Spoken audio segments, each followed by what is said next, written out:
Hello everyone and welcome to my Chimera State YouTube channel. I received many comments regarding my Neumann KH 120A monitor speakers.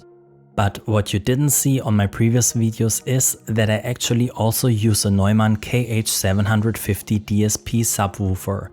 This combination has been the perfect setup for my home studio and outperforms all the other monitor speakers I've owned in the past. What makes the KH 750 DSP such a powerful addition to the Neumann KH 120A is its dedicated iPad app called Neumann.Control.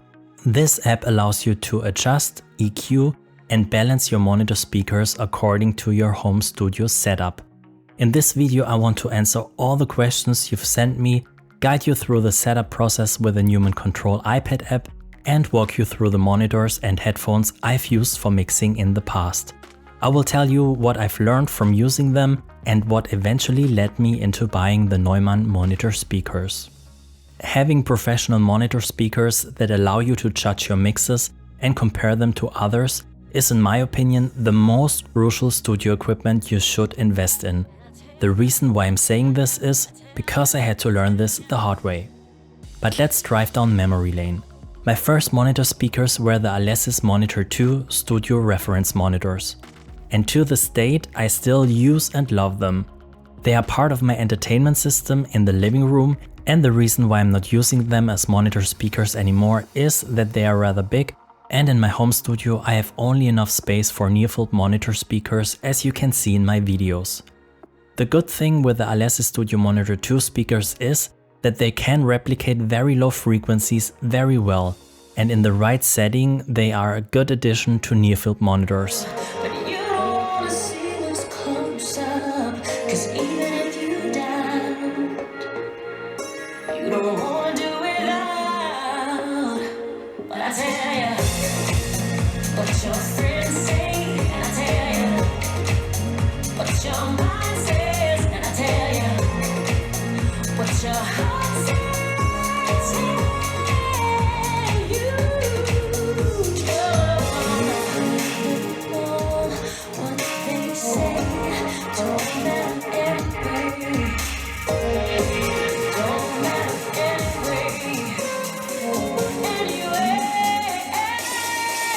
I still listen to my final masters on the Alesis Monitor 2 to make sure my music productions sound good on all speakers I have access to.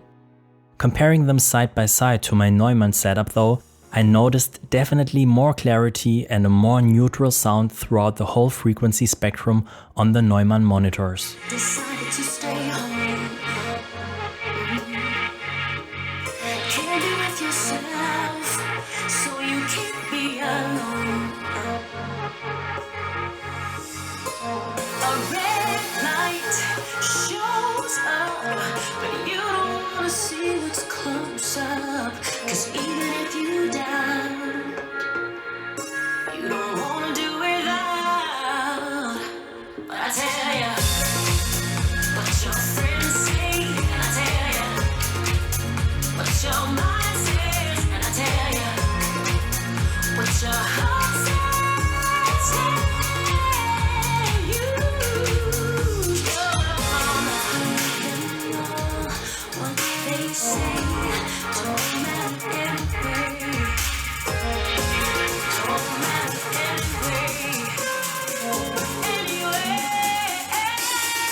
As you can imagine, those big Alesis Monitor 2 speakers can get pretty loud, and back in the days, when I lived with my parents, our neighbors complained a lot, even when I turned them up only a little bit, and that is why I often had to mix using headphones.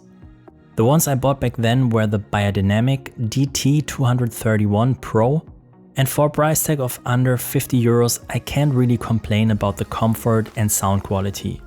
But years later, I have to conclude that those are not ideal headphones for mixing and mastering. They don't reproduce the frequency spectrum in a neutral and detailed way, so it's really hard to judge your mix listening to them. Along the way I also purchased two Sony headphones, the MDR V700 and the Sony MDR 7506. While I like the over-exaggerated low frequencies on the MDR V700, I did not like the build quality of those headphones. I only used them in my home studio, but they didn't last long and started to have loose contacts, resulting in one of the headphone speakers stopping to work. Regarding the MDR 7506, I liked the overall sound, but what really bothered me was that the ear pads started flaking after a short while. Then during my university studies, I moved into a very small student apartment and decided to purchase my very first set of near-field monitors, Samson Resolv 65A. The funny thing is, I only found out how bad they actually were when I listened to the Neumann 120A in direct comparison. The difference is like day and night, and with the Neumann 120A, I'm able to hear frequencies that don't even register on the Samson Resolv 65As. Due to my next apartment situation again and not wanting to bother my neighbors with the sound from my near-field monitors, I decided to invest in a better set of headphones. I actually went to my favorite music store back in the day to compare several headphone brands with each other and ended up with the AKG Q701 Quincy Jones Edition. To this day, those are my favorite headphones from the ones I've owned so far. They sound neutral, very transparent, have a wide soundstage and cover a broad frequency spectrum from 10 Hz to 39.8 kHz, making it possible to mix hip-hop and dance music. I know the next Bluetooth headphones are not really meant for mixing and mastering, but I really like the sound of the Apple AirPods Pro and like to double check my music productions on them. For some reason they reveal some details I can't hear on the AKGs, and they make me actually really want to try out the AirPods Max. Now I'm really curious to hear which headphones you are using for mixing and mastering. Tell me on the comment section below. But back to the Neumann KH120A. The reason I bought them was because I visited my favorite music store and had the chance to compare different monitor speakers with each other. That was also the day I found out how bad the Samson Resolv 65As actually sound compared to all the competitors I was listening to that day.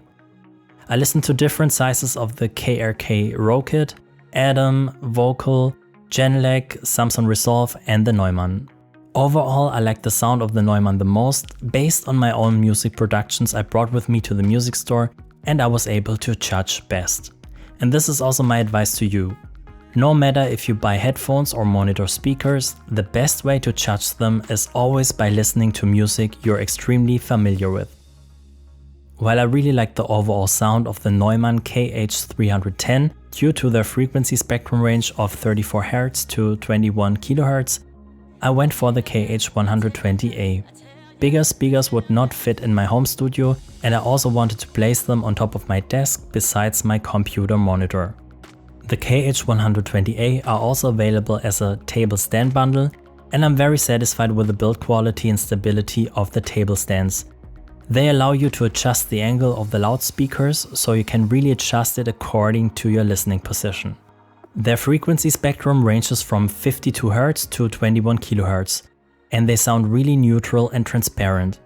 I'm able to hear the slightest nuances and they really bring out the best and worst in any production. The only thing they lack is of course the lower frequencies that are very important for electronic music productions. If you have difficulties mixing low frequencies and you are not in the possession of a subwoofer, you should definitely check out my video 3 plugins to improve your mix I linked on the top right corner. For the longest time I was also very hesitant to buy a subwoofer. The Neumann KH810 was too big for my home studio and also very pricey. So when Neumann announced the KH750 DSP, I got really excited. First of all, the KH750 DSP costs half the price of the Neumann KH810 and it's basically also half the size. Its frequency spectrum ranges from 18 to 750 Hz. Setting up a subwoofer and adjusting the crossover frequency can be tricky on other systems. Luckily, the Neumann KH750 DSP comes with a dedicated iPad app called Neumann.Control that guides you through the setup process. Unfortunately, this app is only available for iPads, no other iOS devices and no Android. So this can be quite frustrating for anyone who don't own an iPad. At least for me, it was necessary to upgrade to an iPad Pro, otherwise the app won't work correctly on my old iPad Air. The setup process is really intuitive and I want to guide you through the steps. After downloading and installing the app, you need to tap on the system menu to set up a new system. Then you need to select your system information, such as the amount of loudspeakers you want to set up, which configuration you prefer, how many subwoofers you own and their configurations. Last but not least, you have to type in your system's name. Afterwards, you can specify your loudspeakers. As you can see in the menu, the Neumann 750 DSP works with the KH80 DSP, the KH120, the KH310 and the KH420. In the subwoofer section, the KH750 DSP is already pre-selected. In the next menu you can select the input and output signals, and based on your selection, you will be guided through the settings of your loudspeaker back panel switch settings. The illustrations make this process very easy. Next you need to adjust the settings of your subwoofer's back panel and will be guided afterwards through the loudspeaker positioning recommendations and process. The app includes Neumann's tips and tricks for the best placement of your speakers, and again the infographics make it really easy to follow. After you place your loudspeakers, the app guides you through the perfect positioning for the subwoofer as well. Now it's time to connect your audio sources to the subwoofer. Afterwards you also need to connect your loudspeakers to the subwoofer using XLR cables. In order to use the Neumann.Control iPad app's full potential, it is highly recommended that you also connect the KH750 DSP via Ethernet cable to your router.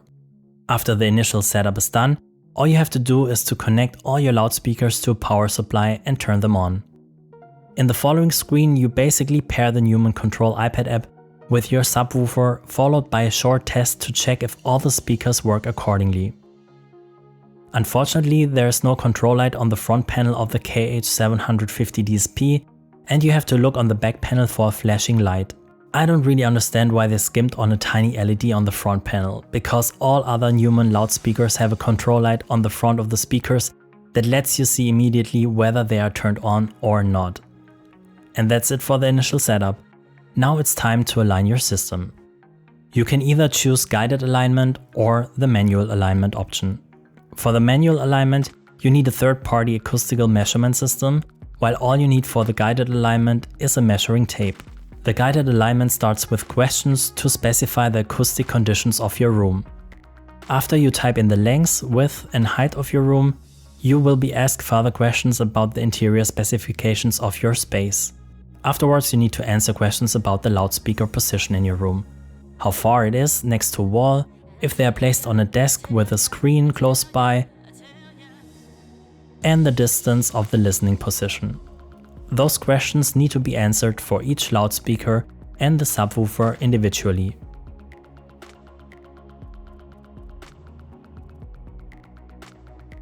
And then, the setup is finally done. All you have to do now is to give your alignment a name, and if you want, you can set up multiple ones using different names. This brings us to the home screen.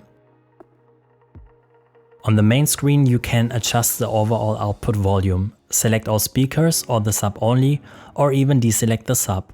The active bass management button needs to be turned on if you want the bass automatically adjusted according to your alignment settings. And that's it. Once you set it up, you don't need to mess with it anymore. Honestly, I don't even use the Neumann Control App anymore, since I like the alignment I set up initially. To adjust the volume of my setup, I simply use my audio interface, the Arturia AudioFuse Rev 2. If you are interested in that one, you should check out my review, link is on the top right corner.